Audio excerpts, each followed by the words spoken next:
अस्सलाम वालेकुम नाज़रीन, आज दो इम्पॉर्टेंट डेवलपमेंट्स हैं जिस पर आपसे बात करेंगे। एक तो ये कि वज़ीर आज़म मियाँ शहबाज शरीफ और फील्ड मार्शल आसिम मुनीर साहब आर्मी चीफ ने आज जो है वो बन्नू गए, जहाँ पे नमाज जनाजा भी उन्होंने अटेंड की। जो 12 हमारे सिक्योरिटी के एहलकार फ़ौजी जो शहीद हुए जनूबी वज़ीरिस्तान में फितना अल ख्वारिज से लड़ते हुए, उस पर भी बताएंगे आपको। और दूसरा सैलाब के हवाले से ज़रा पहले बात कर लेते हैं कि आज वज़ीर आज़म मियाँ शहबाज शरीफ साहब ने एक जो है बाकायदा एक पैकेज अनाउंस किया है, और ये फ़र्स्ट पैकेज है, इनिशियल पैकेज, कि जितने भी पंजाब में जो सैलाब के से इलाके मुतासिर हुए हैं उनको, वहाँ पे जो लोग हैं उनको अगस्त के बिजली के बिल जो हैं वो माफ़ कर दिए जाएंगे, और जो अगस्त के बिल पे कर चुके हुए हैं उनको अगले महीने के बिल में एडजस्ट कर लिया जाएगा। तो ये एक बड़ा रिलीफ अनाउंस किया है प्राइम मिनिस्टर शहबाज शरीफ ने, लेकिन ये एक पहला स्टेप है रिलीफ का, और उन्होंने कहा है कि बड़ा पैकेज जो है वो बाकायदा तौर पर अनाउंस किया जाएगा, जिसमें रिहेबिलिटेशन के लिए जिनके घर गिरे हैं और जिनकी फसलें तबाह हुई हैं, जिनके मवेशी मरे हैं, उनको भी कंपनसेशन दी जाएगी, और बाकायदा तौर पर उनको जो कंप्लीट रिहेबिलिटेशन तक जो है एक बड़ा पैकेज जो है वो अनाउंस किया जाएगा। और आपको मालूम है कि पंजाब में ही इस वक्त सबसे ज़्यादा तबाही आई है। पहले सेंट्रल पंजाब में थी, और अब फिर अब साउथ पंजाब में भी तबाही हो रही है, और अब खदशा ये जाहिर किया जा रहा है कि ये अब सारा पानी जब सिंध में दाखिल होगा तो शायद वहाँ पर भी सुपर फ्लड की सिचुएशन हो सकती है। तो एक तो ये पैकेज है, हमने कहा आपको बता दें कि अच्छी खबर है मुतासरीन सैलाब के लिए, क्योंकि जहाँ पे उनका घर बार तबाह हुआ, जहाँ पे उनका कारोबार तबाह हुआ, तो वो शायद बिजली के बिल तो कम अज़ कम बिल्कुल भी अफोर्ड नहीं कर सकते थे। तो एक ये प्राइम मिनिस्टर ने एक अच्छा स्टेप लिया है कि ये जो अगस्त के बिल हैं वो जो है इन मुतासरा इलाकों में नहीं दिए जाएंगे, और जो पे कर चुके हैं, अगर अगस्त के बिल उनको आ गए थे और वो पे कर चुके हैं, तो वो उनको सितंबर के महीने में एडजस्ट कर लिया जाएगा। नाज़रीन, जनूबी पंजाब में अभी भी थोड़ी सी गैर मामूली सूरत हाल है सैलाब के हवाले से। मुल्तान में जलालपुर अभी भी बहुत ज़्यादा पानी में डूबा हुआ है। मुजफ्फरगढ़ के इलाके में अलीपुर में बहुत ज़्यादा पानी है। बहावलपुर के इर्द गिर्द के इलाकों में भी सैलाबी सूरत हाल है। और जो कहा यह जा रहा है कि तहसील खैरपुर जो है बहावलपुर डिस्ट्रिक्ट की, वहाँ उससे मुल्हिका इलाकों में पानी जो है वो पानी में है, यानी कि जो ज़्यादा जो मुतासरा इलाका है डिस्ट्रिक्ट बहावलपुर में वो तहसील खैरपुर है, जहाँ पे ज़्यादातर इलाकों में पानी इस वक्त मौजूद है। जितने भी करीबी इर्द गिर्द के इलाके थे बहावलपुर के,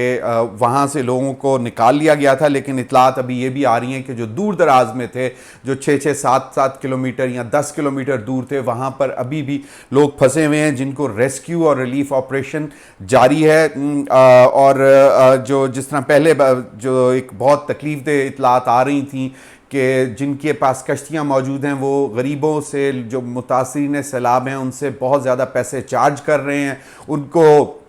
महफूज जगह पर पहुंचाने के लिए। तो अब उसके ऊपर तो बाकायदा तौर पर एक अनाउंस कर दिया गया है कि जितनी भी कश्तियाँ हैं वो सरकार के पास होंगी, सरकार की तहवील में होंगी, उनको वो जायज़ किराया देंगे, सरकार देगी, और हर कश्ती के ऊपर एक पुलिस वाला जो है वो मौजूद होगा, ताकि जो कश्ती का जो ओनर है वो कोई नाजायज़ किराया वसूल ना करे। ये इस वक्त तो जो मैंने आपको बताया कि जनूबी पंजाब में जो है अभी भी हालात ख़राब हैं, और पंजनत में बाकायदा तौर पर अभी भी रेड अलर्ट जो है वो चल रहा है। पंजनत हेड पंजनत जो है, क्योंकि आपको मालूम है तमाम दरिया वहाँ आकर इकट्ठे हो रहे हैं, और पंजनत जो है उसकी जो हाइट है पानी की वो बहुत रेड अलर्ट के लेवल तक आ रही है। बहुत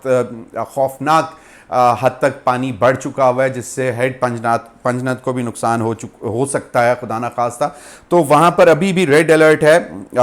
कुछ इलाकों में पानी थोड़ा सा रिसीड कर गया है, कम हुआ है, लेकिन जिस तरह ही पीछे से बहाव पानी का और ज़्यादा आता है तो फिर दोबारा पानी बढ़ जाता है।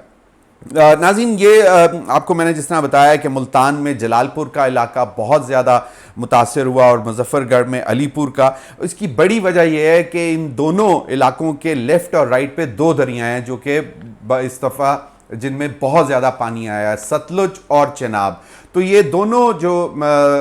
तहसीलें थीं, ये दोनों दरियाओं के दरमियान में थीं, जहाँ से इनको इस दफ़ा बहुत ज़्यादा नुकसान पहुँचा है, क्योंकि दोनों दरियाओं के पानी ने इन इलाकों को बहुत बुरी तरह हिट किया है। नाज़रीन, आज army chief field marshal Asim Munir साहब ने भी पूरे पंजाब का फ़िज़ाई दौरा किया और उन्होंने सारी सूरत हाल को देखा। सेंट्रल पंजाब में भी कसूर का डिस्ट्रिक्ट, कसूर का इलाका, फिर रावी का इलाका, फिर सियालकोट का इलाका, मंडी बहाउद्दीन का इलाका, तो इस तरफ भी उन्होंने बाकायदा एरियल व्यू लिया। उसके बाद फिर वो जनूबी पंजाब में भी उन्होंने वहाँ पे भी जाके उन्होंने जो है फ़ज़ाई दौरा किया, जायज़ा लिया। वहाँ पे उनको जो है जनूबी पंजाब में उनको बाकायदा एक तफसीली ब्रीफिंग भी दी गई है रिलीफ़ और रेस्क्यू ऑपरेशंस के हवाले से। और वहाँ पर सैलाब मुतासरीन और रेस्क्यू रिलीफ में जो लोग इस वक्त काम कर रहे हैं, उनसे फील्ड मार्शल आसिम मुनीर साहब ने मुलाकातें भी की। और एक अच्छी बात उन्होंने की, एक तो उन्होंने शाबाश दी रेस्क्यू और रिलीफ में जो लोग मुलव्वस हैं, जो काम कर रहे हैं, NDMA के हों, PDMA के हों, रेस्क्यू 1122 हो, या और भी जितने भी रेड क्रॉस है, जितने भी इदारे काम कर रहे हैं वहाँ पे, उनको उन्होंने उनकी काम की तारीफ़ भी की और उन्होंने उनके एक्नॉलेज किया कि आप लोग बहुत अच्छा काम कर रहे हैं। हालांकि बहुत सारे इलाके अभी रह गए हैं जहाँ पे लोग मुतासरीन हैं, क्योंकि इस दफ़ा सैलाब जो है अनप्रेसिडेंटेड सैलाब जिसको डिक्लेयर किया गया है 1988 के बाद, क्योंकि जनूबी पंजाब में 88 के बाद ये सबसे बड़ा सैलाब डिक्लेयर किया गया है। और ये भी वहाँ पर जो है जब सैलाब मुतासरीन से फील्ड मार्शल आसिम मुनीर ने मुलाकात की तो वहाँ पे उन्होंने इस बात की यकीन दहानी कराई कि तमाम मुतासरीन को मुकम्मल रिहैबिलिटेशन तक जो है मुकम्मल ताउन दिया जाएगा, यानी कि कंप्लीट रिहैबिलिटेशन होगी। तो उस वक़्त तक हुकूमत और फ़ौज उनके साथ खड़ी रहेगी। और एक चीज़ की और उन्होंने बहुत ज़्यादा जिस पर ज़ोर दिया है कि जो बुनियादी ढांचे को जो नुकसान पहुंचा है, जिस तरह ही पानी वहाँ से निकलता है, तो बुनियादी ढांचा जो टूटा है, बेसिकली मेन रोड, सड़कें, क्योंकि अगर रिहैबिलिटेशन का काम जब शुरू होना है तो उसके लिए बुनियादी ढांचे का होना ज़रूरी होगा। तो उस पर भी फील्ड मार्शल आसिम मुनीर साहब ने वाज़ेह तौर पर हदायत दी कि जी फौरी तौर पर काम शुरू किया जाएगा। जो बुनियादी ढांचा जो टूटा है या जिसको नुकसान पहुंचा है उसको ठीक किया जाएगा और इसको तेज़ी से मुकम्मल किया जाएगा, क्योंकि मुकम्मल रिहैबिलिटेशन जो है वो इसके बग़ैर पॉसिबल नहीं होगी। एक तो ये है नाज़रीन। दूसरा जो मैंने आपको पहले बताया कि आज वज़ीर आज़म और शहबाज शरीफ साहब ने जो हैं वो बन्नू गए और वहाँ पर आपको मालूम है कि जो 2 रोज़ कबल जो शहादतें हुई थीं, हमारे फ़ौजी जवान शहीद हुए, 12 शहीद हुए थे जनूबी वज़ीरिस्तान में फितना अल ख़वारिज के ख़िलाफ़ ऑपरेशन के दौरान। उनकी आज नमाज जनाजा वज़ीर आज़म शहबाज शरीफ और army chief field marshal Asim Munir साहब ने अटेंड किया बन्नू में। और बन्नू में एक आला सतही इजलास में भी शिरकत की, जहाँ पे जो इस वक्त ऑपरेशंस जा रहे हैं पूरे KP के इलाकों में, क्योंकि एक दफ़ा फिर दोबारा जो है फितना अल ख़वारिज जो है वो अपना सर उठा रहा है। और इस बात का अयादा किया कि जनाब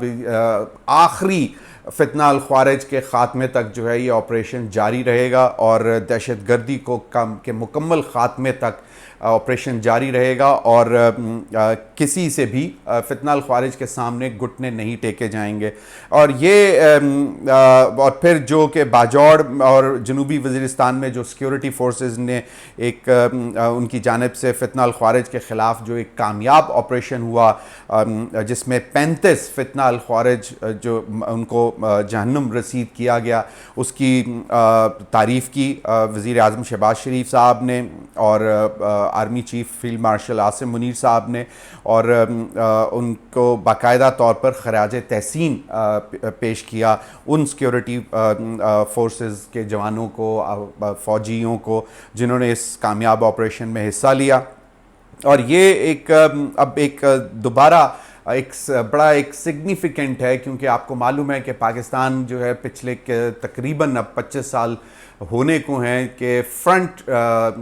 स्टेट के तौर पर दहशतगर्दी के ख़िलाफ़ लड़ रहा है, और अभी तक जो है वो पाकिस्तान इससे मुतासिर है। आपको मालूम है बलूचिस्तान में भी सेपरेटिस्ट जो BLA और मजीद ब्रिगेड वगैरह हैं वो भी अभी तक एक्टिव हैं, और वहाँ पर भी ऑपरेशंस जारी हैं। और फिर अब KP में भी दोबारा जो है फितना अल ख्वारिज ने एकदम ज़्यादा सर उठाया है, और जिसके ख़िलाफ़ अब भरपूर ऑपरेशन शुरू किया जा रहा है। और इसी हवाले से जो बन्नू में वहाँ पे आला सतही इजलास भी हुआ, ब्रीफिंग भी दी गई कि किन किन इलाकों में क्या क्या ऑपरेशंस हो रहे हैं। तो ये एक डेवलपमेंट है, तो हमने कहा आपके साथ शेयर करते चलें। बहुत बहुत शुक्रिया।